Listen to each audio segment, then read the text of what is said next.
He says he ended wars that had gone on for decades. He says world leaders called him, surprised, even impressed, asking how he managed to do in one day what they could not do in years.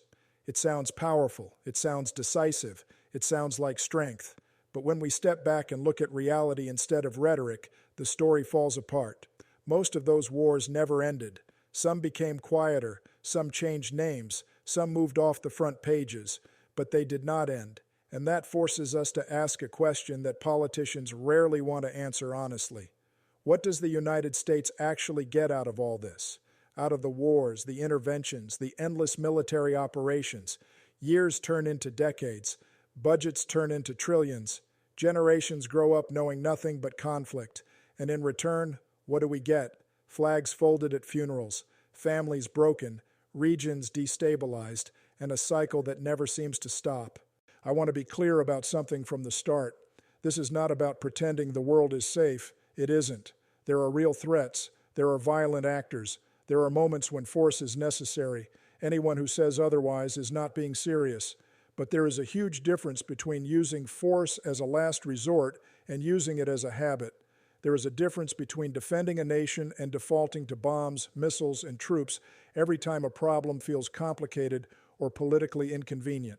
For years, Americans have been told that war equals strength, that escalation equals leadership, that restraint equals weakness. But history tells a very different story. Some of the most damaging decisions this country has ever made were wrapped in confident language, patriotic slogans, and promises of quick victories. We were told wars would be short. We were told they would pay for themselves. We were told they would bring peace. Instead, they brought instability, resentment, and a deep sense of exhaustion that now runs through the country. And here is something that rarely gets said out loud in Washington. The costs of war are not shared equally. When powerful politicians talk about sending troops into combat, they are not talking about their own children. They are not talking about the children of donors, lobbyists, or political insiders. They are talking about young people from working-class families, from rural towns, from neighborhoods where military service is often seen as one of the few available paths forward. These are the people who pick up rifles, climb into armored vehicles, and deploy again and again while decisions are made far away by people who will never hear a shot fired in anger. That reality creates anger, and that anger is justified, because over time, people begin to see the pattern. They see leaders talk tough, pose for cameras, and then quietly move on while someone else carries the consequences for the rest of their life. America is tired of that pattern. Veterans are tired of it. Military families are tired of it. And civilians who have watched this cycle repeat for decades are tired of it too. This is why there is growing demand for accountability, not slogans, not speeches, real accountability. The Constitution was designed to prevent exactly this kind of endless war. It was written to ensure that no single person could drag the country into conflict on a whim. War was meant to require debate, transparency, and a vote. It was meant to force leaders to explain themselves to the people and to their representatives. That process was not created to slow things down for no reason. It was created because the founders understood how dangerous unchecked war-making power could be, and yet, again and again, that process has been bypassed. Emergency authorities become permanent. Temporary measures become normal, and Congress too often steps aside instead of stepping up.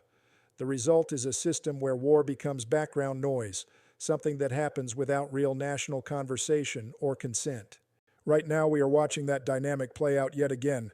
Military assets moving, tensions rising, language hardening, and alongside it, claims of past victories that simply do not hold up to scrutiny. When leaders exaggerate their accomplishments, it doesn't just mislead the public. It damages credibility. It makes allies skeptical. It makes adversaries more reckless. And it turns serious matters of life and death into political theater. But what is perhaps most alarming is where this mindset can lead. We are now hearing serious discussions about expanding military action in ways that should give everyone pause. Ideas that were once considered extreme are being floated as if they are reasonable.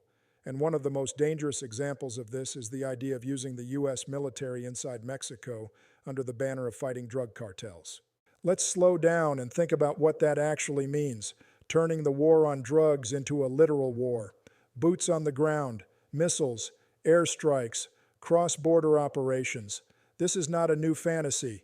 Versions of it have existed for decades, and every serious study, every historical example, tells us the same thing. It does not work. Drugs are not just a supply problem, they are a demand problem. As long as there is massive demand inside the United States, there will be people willing to supply it. You can destroy a lab, another will open. You can arrest a leader, another will take his place. You can blow up a shipment, prices adjust, routes change, and the market adapts. This is not theory. This is what has happened over and over again. Addiction is not something you can bomb into submission. It is a disease. It is tied to mental health, economic despair, trauma, and social breakdown. Missiles do not fix those things. Soldiers do not fix those things, and pretending otherwise only delays the real solutions while adding new layers of violence. Veterans who have lived through war understand something that often gets lost in political debate. Violence does not stay where you put it. It spreads. It mutates. It comes back in unexpected ways. When you bring large-scale violence closer to home, you do not create a firewall. You create blowback. You create retaliation. You create risks that extend far beyond the battlefield. If American troops were placed on the ground in cartel-controlled areas, the danger would not be limited to those troops.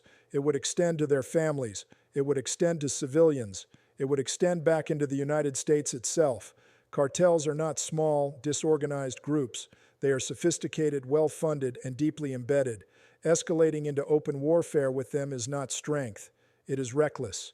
And here is the part that should concern every American, regardless of political affiliation. Once you normalize the idea that the military can be used this way, once you cross that line, it becomes easier to cross it again. Today it is one justification, tomorrow it is another, and slowly the threshold for using force keeps dropping. We have seen this pattern before. It always starts with confidence, with claims that this time will be different, with assurances that lessons have been learned, and it always ends with regret, apologies, and reports that no one reads once the damage is done. The truth is, real strength is not about how quickly you can start a war. It is about how carefully you avoid unnecessary ones. Real leadership is not measured by how many bombs you drop, but by how many lives you protect, both foreign and domestic. And real patriotism is not blind loyalty to a leader, but loyalty to the principles that are supposed to guide this country. That is why more veterans are speaking out, not because they hate America, but because they love it enough to tell the truth.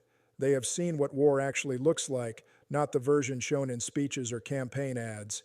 They have carried the weight of decisions made by others, and they are saying clearly that this path is dangerous. We do live in a dangerous world that will not change, but how we respond to that danger is a choice. We can continue down a road of endless escalation, exaggerated claims, and military solutions to non-military problems, or we can demand something better, more honesty, more restraint, more respect for the lives that are affected by every decision made in Washington.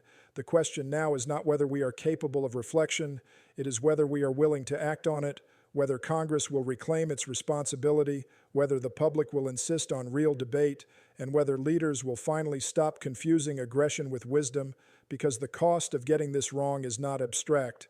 It is measured in human lives, and that is a price this country has paid far too many times already.